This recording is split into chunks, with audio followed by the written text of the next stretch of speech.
नमस्कार, स्वागत है आपका डायलॉगस में। हम 2 खबरों से शुरुआत करेंगे। पहली खबर गोवा से, यानी कि गोवा में जिस तरह से क्लब में आग लगी और उसके बाद 25 लोगों की जान गई और उसके जो प्रोप्राइटर यानी कि मालिक कर्ता-धर्ता लूथरा ब्रदर्स को गिरफ्तार कर लिया गया थाईलैंड से और वहाँ से भारत लाने की प्रक्रिया जो है, वो शुरुआत की जा चुकी है। लेकिन बड़ा सवाल ये है कि गोवा में एक क्लब में आग लगी, वहाँ पे लोगों की जानें गई, लेकिन गोवा के अगर आप बाकी उस टूरिस्ट स्टेट के बाकी इलाकों को देखें तो वहां भी इस तरह के रैम्पेंट जिसको कहते हैं करप्शन, इंक्रोचमेंट और अलग-अलग वायोलेशन की शिकायतें अलग-अलग डिपार्टमेंट में, सरकारों में कई सालों से पड़ी हुई है। सवाल ये है कि मुख्यमंत्री प्रमोद सावंत इस समय जो प्रोएक्टिव अप्रोच दिखा रहे हैं, गोवा का एक टूरिस्ट सीजन है इस समय, उसको देखते हुए ये प्रोएक्टिव अप्रोच है या फिर सिर्फ एक सिंबोलिज्म के लिए अप्रोच अपनाया जा रहा है? गोवा के करप्शन की कहानी क्या है? किस तरह से गोवा में एक तरह से अलग-अलग कोस्टल इलाकों में जाएँ तो वहाँ पे अगर हर रेस्टोरेंट या बार को देखें, उसमें से ज़्यादातर कहीं न कहीं वायोलेट करता हुआ रूल को पाया जाएगा। तो गोवा की कहानी को भी समझेंगे और दूसरी कहानी जिसकी तरफ हम रुख करेंगे, वो बिहार की कहानी। बिहार में जिस तरह से जेडीयू के प्रवक्ता ने ये दावा किया है कि वहाँ पर 17 से ज़्यादा एमएलए आरजेडी के टूट सकते हैं और वहीं आरजेडी परिवार में जिस तरह से रोहिणी आचार्य ने फिर से ट्वीट किया है और उन्होंने चिट्ठी लिखी है एक तरह से, तो ये माना जा रहा है कि रोहिणी आचार्य जो आरजेडी परिवार में तेजस्वी फैमिली में जो संपत्ति का बँटवारा है, उसको लेकर वो अपना क्लेम नहीं छोड़ना चाहती और इसीलिए वो जो बातें घुमा-फिरा के कह रही हैं, उसका इशारा साफ है कि वो अपना क्लेम नहीं छोड़ेंगी और कुल मिलाकर वापस लौटेंगी। लेकिन शुरुआत करते हैं गोवा की खबर से। गोवा में जिस तरह से पिछले दिनों में आपने देखा होगा कि किस तरह से क्लब में आग लगी और किस तरह से वहाँ हादसा हुआ दर्दनाक और उसके बाद जो उसके मालिक थे वो उसी रात को फ्लाइट लेकर बैंकॉक चले गए, थाईलैंड भाग गए।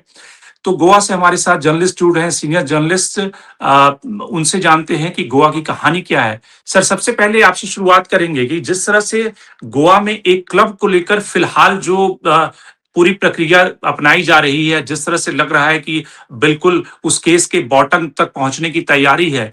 लेकिन अगर गोवा के आप कोस्टल ज़ोन में ढेर सारे क्लब में जाएँ, पब में जाएँ, वहाँ पे नाइट क्लब में जाएँ, तो आपको लगता है कि ढेर सारे वहाँ पे वायोलेशन है, ढेर सारी जिस तरह से इंक्रोचमेंट, जिस तरह से वहाँ पे लैंड माफिया जिस तरह से लैंड की नीलामी कर रहा है, जिस तरह से वहाँ सरकार ने छूट दी है, आपको लगता है कि एक तरह से गोवा का जो अपना कल्चर, गोवा का जो अपना जिसको कहते हैं लैंड को लेकर रूल है, उसको बड़े पैमाने पे वायलेट किया जा रहा है। ये सिर्फ टिप ऑफ द आइसबर्ग है जिसको कि एक क्लब वाले केस में इस समय सरकार इन्वेस्टिगेट कर रही है। बिल्कुल सही। पहले तो एक बात ये है कि ये दिसंबर का महीना है और दिसंबर का महीना गोवा के टूरिज्म बिजनेस का सबसे पीक महीना रहता है। दिसंबर महीने में ही ज़्यादा से ज़्यादा गवर्नमेंट को रेवेन्यू आता है, ज़्यादा से ज़्यादा बिजनेस सेक्टर जो है अब टूरिज्म के, उनको भी ज़्यादा से ज़्यादा बिजनेस इसी महीने में आता है और इसी महीने में ये हादसा होने के कारण टोटली गोवा का टूरिज्म इसके वजह से इम्पैक्ट हुआ है। अभी ये एक नाइट क्लब का जो इंसिडेंट हो गया और उसमें 25 लोगों की जाने गई, ये कुछ नया इंसिडेंट नहीं है, ये इंसिडेंट हो चुका है। इससे पहले गोवा के जर्नलिस्ट, गोवा के एनवायरमेंटलिस्ट, गोवा के सोशल एक्टिविस्ट हमेशा इन इलीगैलिटीज के बारे में, इन जो गैर कारोबार यहाँ का प्रशासन में जो शुरू है, इलीगैलिटीज जो एडमिनिस्ट्रेशन में शुरू है, उसके बारे में बोलते रहे, उसके बारे में वेरियस अथॉरिटीज के सामने जाकर अपना पिटीशन दे चुके हैं। इवन कोर्ट में से भी ऑर्डर आए हैं कि बहुत से क्लब्स या रेस्टोरेंट जिन्होंने एंक्रोचमेंट किया है गवर्नमेंट प्रॉपर्टी, टूरिज्म प्रॉपर्टी या प्राइवेट प्रॉपर्टी, जिन्होंने एनवायरमेंटल लॉस फ्लॉट किए हैं, उनके ऊपर एक्शन लेने के बहुत सारे ऑर्डर्स हैं, लेकिन वो ऑर्डर्स इंप्लीमेंट नहीं हो रहे हैं। अभी ये हादसा होने के कारण ये सब वायलेशंस और बाकी का सब जो मामला है वो बाहर आ चुका है। अभी आप एक देखो कि ये जो इंसिडेंट हो गया है उसके लिए जिम्मेदार कौन है? उसके लिए जिम्मेदार लूथरा ब्रदर्स को जाके थाईलैंड में अरेस्ट करके ये मामला खत्म नहीं होगा। ये मामला जो ऑलरेडी इस गवर्नमेंट में भाजपा के जो एक विधायक है माइकल लोबो, उन्होंने खुद के इंटरव्यू में बताया कि किस तरह से करप्शन लेवल एडमिनिस्ट्रेशन में बढ़ चुका है। किस तरह से various permissions, various NOCs are been given by taking हफ्तास। सो ये पूरा करप्शन का मामला है। Goa being a tourist destination और coastal belt oriented tourism Goa में फोकस्ड होने के कारण यहाँ का नाइट लाइफ एक अलग तरीके का एक पर्यटन का एक इमेज बन चुका है। और इस नाइट लाइफ टूरिज्म में सभी 90% of the establishment are flouting various laws. और ये फ्लॉटिंग करने के लिए जो प्रोटेक्शन मनी जाता है, वो प्रोटेक्शन मनी किनको जाता है? ऑब्वियसली वो तो पॉलिटिशियन को ही जाना होगा। और वो पॉलिटिशियन, ब्यूरोक्रेसी और ये जो बिजनेस टाइकून है टूरिज्म के, उनका एक चेन बन चुका है और इस चेन से ही ये सब धंधे शुरू है। अभी गोवा में अगर आप देखो तो किसी भी लॉ में अपना नाइट क्लब का परमिशन नहीं है। वो परमिशन लेते हैं रेस्टोरेंट का और नाइट क्लब वो चलाते हैं। Night club, there is no definition called night club. उनका टाइमिंग जो रहता है वो 9 to 9 रहता है और 9 के बाद जो रात तक नाइट क्लब चलते हैं वो सब प्रोटेक्शन मनी दे के चलते हैं। इस इंसिडेंट की वजह से ये जैसे कि पूरा वो जो एडमिनिस्ट्रेशन का जो नाइक साहब, और जो सिर्फ ये इस तरह का Yes. वायलेशन, बल्कि आप देखें कि जो पूरा मोरजिम का इलाका है जहां पे शादियां हो रही है कोस्टल इलाकों में, उस तरह के नाइट क्लब में, रेस्टोरेंट में या रिजॉर्ट है, उसकी भी परमिशन नहीं ली जाती है। लेकिन वो कहते हैं कि रेस्टोरेंट ओनर या फिर जो रिजॉर्ट ओनर की भाई इसका आप पेनल्टी दे दो, और एक तरह से बड़ी बड़ी शादियां हो रही है वो सारे मोरजिम के बीचेस पे। वही मैं बता रहा हूं कि ये सब जो एक्टिविटीज, इवेंट्स हो रहे हैं वो लॉ में नहीं है। वो सब event with connivance of politicians and with connivance of administration. इनके अगेंस्ट जो जो सोशल एक्टिविस्ट, जो जो पत्रकार इनके अगेंस्ट लिखते हैं, कंप्लेंट्स करते हैं, उन कंप्लेनों के बारे में कुछ नहीं होता। After all, for every complaint you cannot run to the courts. That government authority should act on it, no? So no government authority is acting on such violations। और ये वायोलेशन बिंदास तरह से इस तरह से चल रहे हैं। अभी ये जो आरपोरा का जो इंसिडेंट हुआ, वहां पर अगर आप देखें तो वो जो एरिया है वो सॉल्ट पैन है।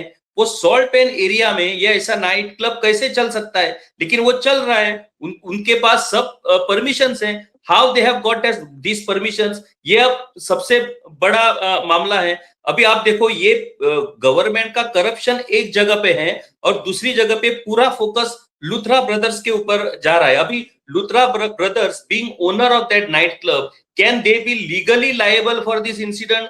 वो कायदे के जायजे से वो रिस्पॉन्सिबल, अकाउंटेबल हो सकते हैं क्या? क्योंकि because they will tell that they have appointed managers, they have appointed various peoples to manage that night club. वो और जिसने जिम्मेदार परमिशन दिया, जो पंचायत समिति या जो जिसने भी परमिशन दिया, अगर उनका कोई अवैध इलीगल कंस्ट्रक्शन था, वहां पे फायर एनओसी नहीं थी, तो इसकी जो परमिशन लोकल एडमिनिस्ट्रेशन ने दिया या पंचायत ने दिया, वो भी तो अकाउंटेबल हो। उसको भी तो सरकार पकड़ के गिरफ्तार करे या फिर उन्हें सस्पेंड करे, डिसमिस करे। एब्सोल्युटली। किन किन को अरेस्ट करेंगे? ये अरेस्ट करने का अगर मामला शुरू होगा तो लाइनअप लगेगी। सारे जो जो देखो, अभी फायर सर्विस, फायर डिपार्टमेंट का एनओसी लगता है, एफडीए का एनओसी लगता है, एक्साइज का परमिशन लगता है, पुलिस का परमिशन लगता है, साउंड का परमिशन लगता है। कितने परमिशन लगते हैं ये नाइट क्लब और रेस्टोरेंट के लिए? अभी इन सभी ऑफिसरों को आपको अरेस्ट करना पड़ेगा। सो माय कंटेंशन इज कि ये अगर हमें खत्म करना है, ये सब जो इलीगैलिटी जो शुरू है, वायोलेशन जो शुरू है, अगर ये खत्म करना है तो इस इंसिडेंट से गवर्नमेंट को बोध लेना है और government has to work in a honest way. Government जिस तरह से लुथरा ब्रदर्स और गवर्नमेंट कुछ बहुत बड़ा कर रहा है, ऐसा जो दिखा रहे हैं गवर्नमेंट, एक्चुअली में उस बड़े में रियलिटी है क्या, ये सोचना पड़ेगा। Because reality is on ground. Corruption जो चल रहा है वो ग्राउंड के ऊपर पे, वो जब तक खत्म नहीं होगा तब तक ऐसे इंसिडेंट बंद नहीं हो जाएंगे। और गोवा एक नेशनल, इंटरनेशनल टूरिस्ट डेस्टिनेशन होने के कारण यहाँ पे जो टूरिस्ट आता है वो विश्वास से आता है कि यहाँ जाके मैं इंजॉयमेंट करूंगा और सेफली मैं अपने घर जाऊंगा। लेकिन यहाँ आके अगर ऐसे रेस्टोरेंट, ऐसे नाइट क्लब में जाके अगर खुद का अपना लाइफ अगर थ्रेट में टूरिस्ट डाले तो that will be a biggest threat to the Goa tourism, and Goa has to awake in this incident. आपको याद होगा कि थोड़े दिन पहले 1-2 साल 3 साल पहले अससागांव में एक रेस्टोरेंट को लेकर काफ़ी बड़ी कंट्रोवर्सी हुई थी। उसमें ये आरोप ये लगा था कि स्मृति ईरानी का स्टेक है उस रेस्टोरेंट में। वैसे ही किस तरह से एक बीजेपी की नेता जो कि इस समय शिवसेना में हैं उनके घर को लेकर किस तरह से रूल वायोलेट किए गए थे। यहाँ तक कि जो सीएम पद के जो दूसरे क्लेमेंट उम्मीदवार हैं जो इस समय हाई प्रोफाइल मंत्री हैं, उन्होंने जिस तरह से टाउन प्लानिंग एक्ट में जो एक तरह से संशोधन किए, उसको लेकर गोवा में काफी बवाल हो चुका है। तो जो वहां पे कार्टेल है, ये ब्यूरोक्रेट, पॉलिटिशियन, लोकल एडमिनिस्ट्रेशन की किस तरह से गोवा की जो लैंड है उसको बेचा जाए, उसको किस तरह से बड़े शार्क हैं उनको बेच के पैसा कमाया जाए। तो ये प्रॉब्लम सिर्फ लूथरा ब्रदर्स को अरेस्ट करने से हल नहीं होगी। आपको लगता है कि जो बड़ा इशू है जो जो गोवा फाउंडेशन और तमाम ऐसी संस्थाएं उठाती रही है कि वहां पे जो लैंड है उस पे सबकी नजरें हैं और वो एक सबसे बड़ा कारण है वहां के वायलेशन का। एक तरफ लैंड परचेजिंग का ये चल रहा है, दूसरी तरफ लैंड लीज पर लेके वहां पे बिजनेस शुरू करने का एक ट्रेंड शुरू हो चुका है। और जो पॉलिटिशियंस है, जो गवर्नमेंट है, वो गवर्नमेंट इन लोगों को फैसिलिटेट करता है। वेरियस अगर लॉज में कुछ अगर कमियां हैं तो वो कमियां भर के उनको फैसिलिटेट करने का काम जोर से शुरू है। अभी आप अगर आप देखें टीसीपी के बारे में ही, कि टीसीपी में जो रीजनल प्लान रहता है वो रीजनल प्लान की बदौलत हर एक परमिशन देना चाहिए, लेकिन रीजनल प्लान में भी अमेंड करके किस तरह से ज्यादा बाहर के लोगों को ये जमीनी कन्वर्ट करके दे सकते हैं, उसके लिए प्रावधान गवर्नमेंट के है। सेकेंडली, अनफॉर्चुनेटली जो आईएएस आईपीएस ऑफिसर गोवा में आते हैं वो अभी इस कार्टल में एक बहुत बड़ा हिस्सा बन चुके हैं। Those officers who are related to Delhi and other states are facilitating these people to come here and to purchase land or to start their business. ऐसा एक कार्टेल बन चुका है। और यहाँ के जो पॉलिटिशियन है, मेनली यहाँ के ज्यादा से ज्यादा पॉलिटिशियन का बिजनेस है लैंड डीलिंग। हर एक पॉलिटिशियन गोवा में आपको लैंड डीलिंग में दिखाई देगा। उनका ऑक्यूपेशन कुछ और रहेगा लेकिन उनका रियल बिजनेस लैंड डीलिंग है। और लैंड डीलिंग बिजनेस होने के कारण जो भी ये कैपिटलिस्ट है, लैंड डीलर्स, अपना रियल इस्टेट, टूरिज्म बिजनेस, ये लोग हर एक चुनाव में एक एक पॉलिटिशियन के लिए फंडिंग करते हैं। उनके लोग जब चुन के आते हैं तो वो इस पार्टी से उस पार्टी में जाते हैं। अगर आप देखो कांग्रेस के गवर्नमेंट में जो मंत्री थे वो आज बीजेपी के गवर्नमेंट भी मंत्री है। 80 to 90% of the cabinet of present BJP government is of Congress leaders who have been imported into Congress. So उनको पार्टी कुछ नहीं लगती है। ये सब बिजनेस रिप्रेजेंटेटिव बन चुके हैं और बिजनेस रिप्रेजेंटेटिव होने के कारण उनको पार्टी एफिलिएशन कुछ, अगर फ्यूचर में अगर बीजेपी का यहाँ का सत्ता गई तो यही लोग कांग्रेस में आपको दिखाई देंगे। सो ये जो सिस्टम पूरी तरह से गोवा में अभी जो शुरू है वो सिस्टम गोवा के लिए बहुत ही हानिकारक है। गोवा के जो ओरिजिनल लोग हैं वो डे बाय डे इनसिक्योर होते जा रहे हैं क्योंकि उनकी आइडेंटिटी, उनका कल्चर, उनकी भाषा सब यहाँ पे सफाया शुरू है। और इसी वजह से गोवा के लोगों का एक डिमांड है कि गोवा को एक स्पेशल स्टेटस मिलना चाहिए। यहाँ के लैंड बेचने खरीदने में रेस्ट्रिक्शंस आनी चाहिए। अभी एक अच्छी बात है कि लोकसभा में हमारे जो एमपी हैं कैप्टन विरियतो फर्नांडिस, उन्होंने एक प्राइवेट मेंबर बिल पेश किया है to get special status for Goa, to save their land, to conserve their land and to conserve their identity. अभी वो तो कांग्रेस से है, उसके कारण उनका प्राइवेट मेंबर बिल पास नहीं हो सकता। लेकिन सबसे और एक इंपॉर्टेंट बात यह है कि गोवा इज लिबरेटेड इन 1961 के बाद गोवा इंडिया में शामिल हुआ। उससे पहले जब कॉन्स्टिट्यूशन तैयार हुआ उस कॉन्स्टिट्यूशन में गोवा का डिस्कशन नहीं हुआ, गोवा के बारे में कुछ अलग सा विचार उसमें नहीं हुआ। Suddenly after liberation Goa has become a part of India. So after completion of this 60 years, now the questions and the issues are arising to how to protect our identity, because there is no provision at all in the constitution to protect our identity.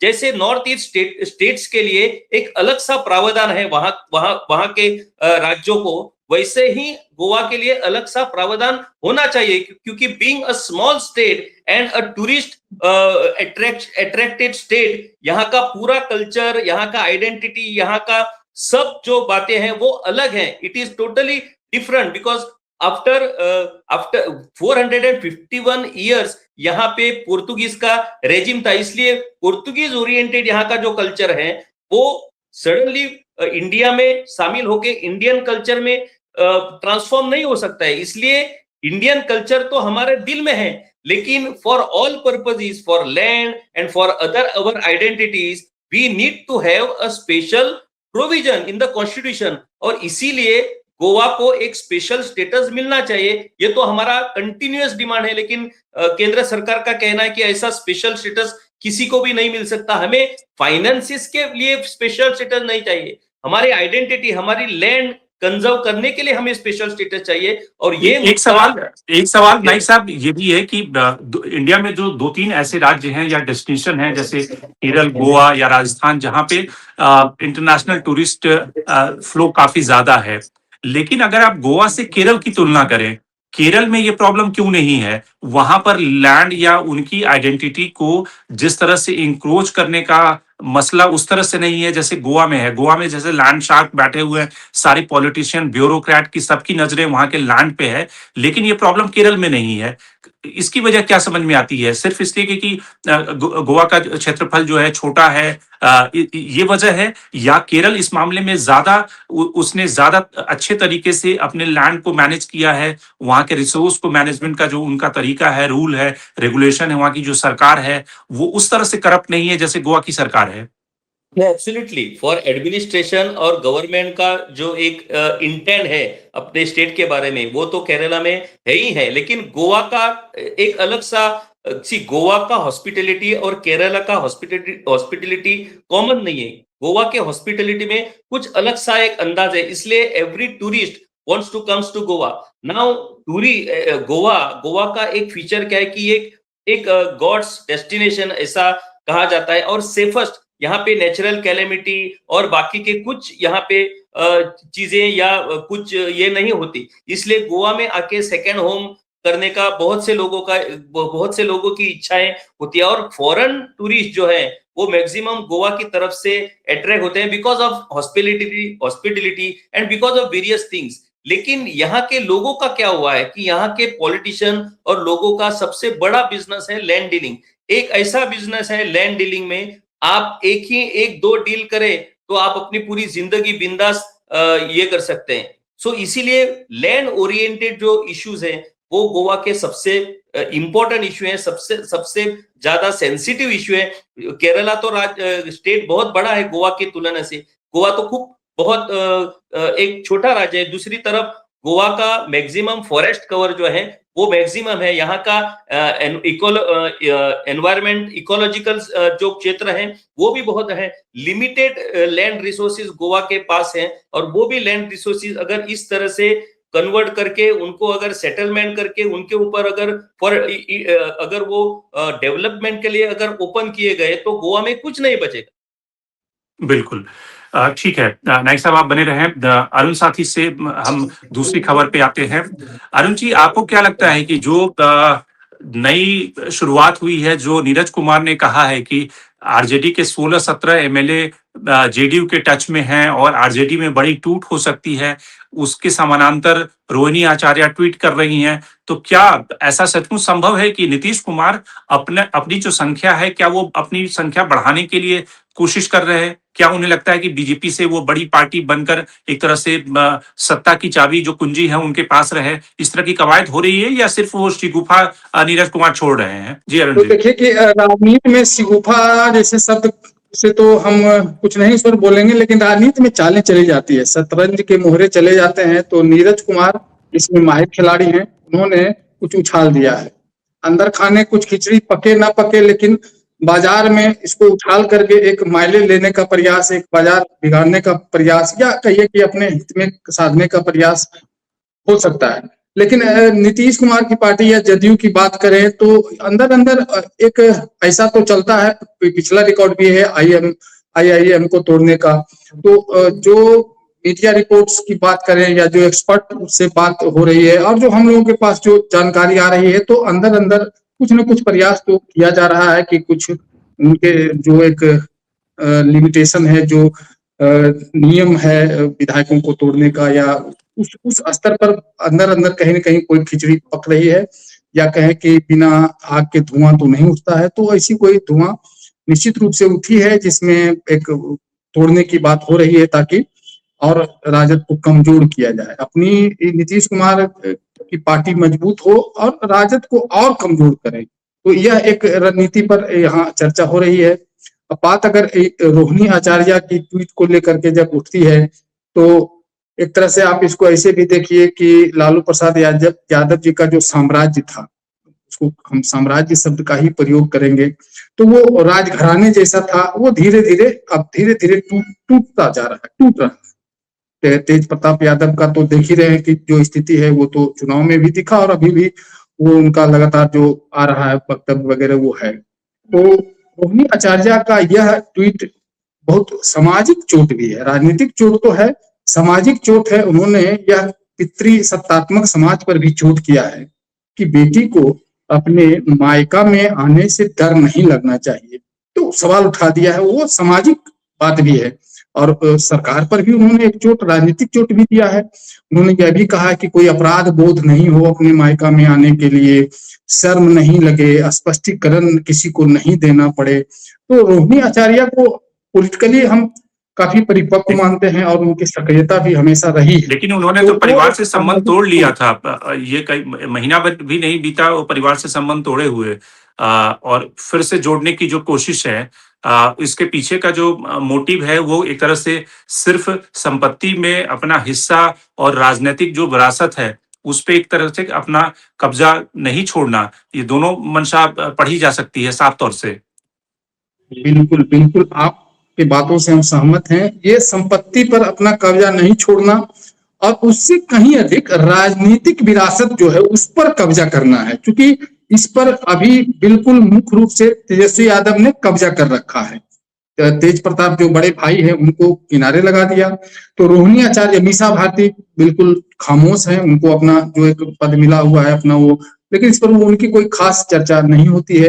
तो रोहिणी आचार्य चूंकि राजनीतिक रूप से सक्रिय रही है, लोकसभा चुनाव में भी देखें कि लोकसभा चुनाव भी लड़ी, और वो जब विदेश में भी रहती है अपने ससुराल में, तो वहां से भी हर एक छोटे छोटे बिहार के मुद्दे पर, सत्ता में हो ना हो, हमेशा से वो सक्रिय रही है, ट्वीट करते रही हैं, मुखर विरोध किया है। तो राजनीतिक जो एक जागरूकता होती है रोहिणी आचार्य में जबरदस्त है। तो हमको लगता है कि संपत्ति में हिस्सेदारी से ज्यादा बड़ा ये राजनीतिक हिस्सेदारी की लड़ाई यहाँ है कि जो लालू यादव का जो एक साम्राज्य का एक हिस्सा वो चाहती हैं मुखर होकर के सामने भी आई। और क्या जिस तरह से आपको लगता है कि तेजस्वी यादव इस समय यूरोप की यात्रा पे हैं, लौटेंगे तो इतनी आसानी से रोहिणी आचार्य जो 1 महीना पहले रूठ के गई थी, उनको उनका जो दावा है, उनका जो क्लेम है, उसको एकोमोडेट करेंगी, या फिर संजय यादव का क्या कुछ इन्फ्लुएंस कम हुआ है आरजेडी में, या संजय यादव अभी भी उतने ही ताकतवर हैं और तेजस्वी यादव के उतने ही विश्वास पात्र बने हुए हैं? वैसी स्थिति में फिर रोहिणी आचार्य की दाल बहुत ज्यादा गलेगी नहीं? देखिए, ऐसे भी जो सामाजिक व्यवस्था है वो निश्चित रूप से पितृसत्तात्मक सामाजिक व्यवस्था है, तो बहुत ज्यादा दाल नहीं गलेगी। अब कानूनी लड़ाई में रोहिणी आचार्य कहाँ तक जाती है, उनको उनका अपना हो सकता है क्या स्टैंड लेंगी। तेज प्रताप यादव और तेजस्वी यादव की लड़ाई में तेज प्रताप यादव बैकफुट पर हैं। तेजस्वी यादव लौट कर आएंगे तो वो इस लड़ाई को कहाँ तक ले जाते हैं, लेकिन संजय यादव अभी भी मजबूत हैं, वो कमजोर नहीं हुए हैं और वो अपनी उपस्थिति पार्टी पर बनाए हुए हैं। और हमको लगता है कि तेजस्वी यादव संजय यादव से इतर होकर के राजनीति में एक कदम भी चलने के लिए तैयार नहीं होंगे, क्योंकि संजय यादव की जो रणनीति है, उनका जो एक लगाव है तेजस्वी से, वो मजबूत माना जा रहा है। लोग मानते हैं कि इसके वो पार्टी पर अच्छा पकड़ रखते हैं और कई एक तरह के चीजों में वो उनका इन्वॉल्वमेंट है।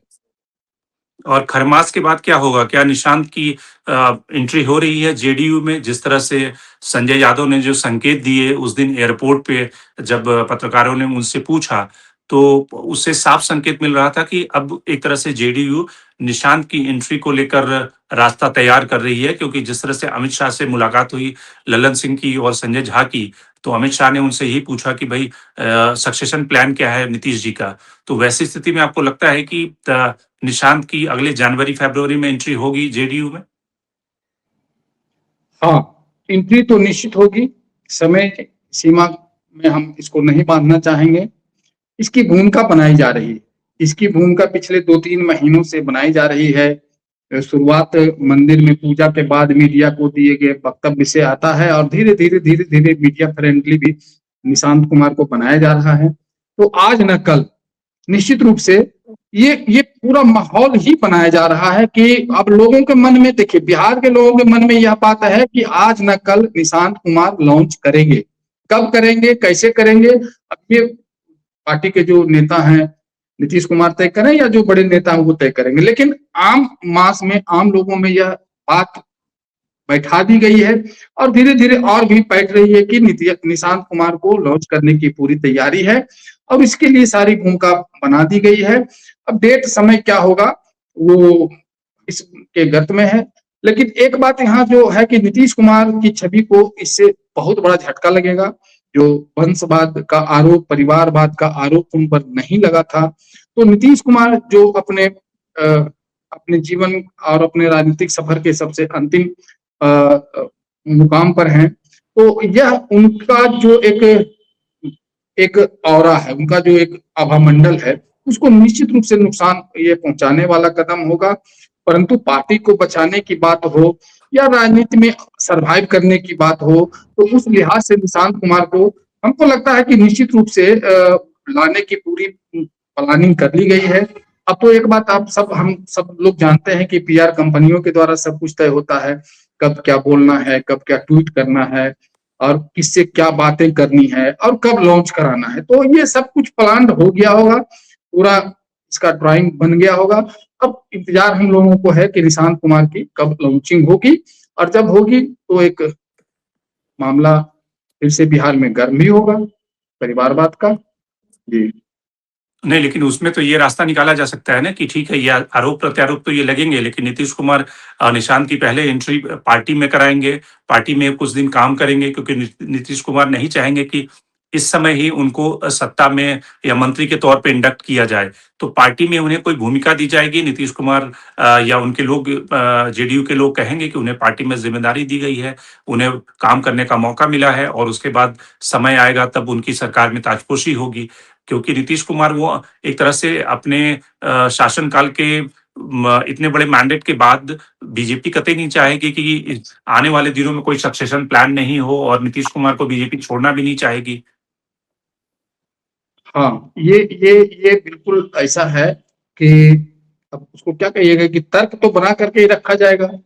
राजनीति करने वाले लोगों के पास हर बात का तर्क होता है, तो तर्क कैसे दिया जाए, लोगों को कैसे कन्विंस किया जाए, तो उसके लिए इनको एक मामूली कार्यकर्ता के रूप में पार्टी में शामिल कराया जाएगा। फिर यह भी बताया जा सकता है कि ये देखिए कि नीतीश कुमार के पुत्र राजनीति में कार्यकर्ता के रूप में आए और सभी जगह आम कार्यकर्ता जैसा काम करने का एक पीआर होगा और फिर उनकी लॉन्चिंग होगी। ऐसा हो सकता है, संभावना बता रहे हैं, लेकिन लॉन्चिंग की पूरी तैयारी है और तर्क चाहे जो हो, नीतीश कुमार की छवि को इससे नुकसान तो होगा, हमारा ये अपना मानना है। बिल्कुल, तो कुल मिलाकर 2 बड़ी खबरें, जहाँ पे गोवा में लूथरा ब्रदर्स को इंडिया वापस लाने की तैयारी है और जिस तरह से गोवा हादसे में 25 लोगों की जानें गई, उसके लिए लूथरा ब्रदर्स को निल करने की तैयारी है। लेकिन बड़ा सवाल ये है कि गोवा की क्राइसिस, गोवा में जो ज़मीन की लूट है और जिस तरह से वहाँ पे कॉकटेल ब्यूरोक्रेट पॉलिटिशियन के बीच में है ज़मीन और वहाँ पे टूरिज़्म प्रोजेक्ट को लेकर जो चल रहा है, उससे सिर्फ लूथरा ब्रदर्स को गिरफ्तार करने से मामला सुलझेगा नहीं, क्योंकि सवाल वहाँ की अस्मिता का है, गोवा की आइडेंटिटी का है, गोवा के रिसोर्स का है, उसको बचाने का है। और दूसरी तरफ बिहार में नीतीश कुमार एक तरह से तैयारी कर रहे हैं कि निशांत कुमार यानी कि जो उनके बेटे हैं, उनकी कब एक तरह से जेडीयू में उसकी शुरुआत करें, वो पार्टी में किस तरह से इंडक्ट हों, क्योंकि बीजेपी ने एक तरह से नीतीश कुमार से ये पूछ लिया है कि नीतीश कुमार का सक्सेशन प्लान क्या है, और शायद इसलिए जेडीयू भी इस मौके को भांपते हुए उसकी आगे की तैयारी कर रही है। तो आज के कार्यक्रम में इतना ही। देश और दुनिया की बाकी खबरों के लिए आप बने रहिए डायलॉगस के साथ। बहुत-बहुत शुक्रिया आपका अरुण जी जुड़ने के लिए, और साथ ही नाइक साहब आपका भी बहुत-बहुत धन्यवाद।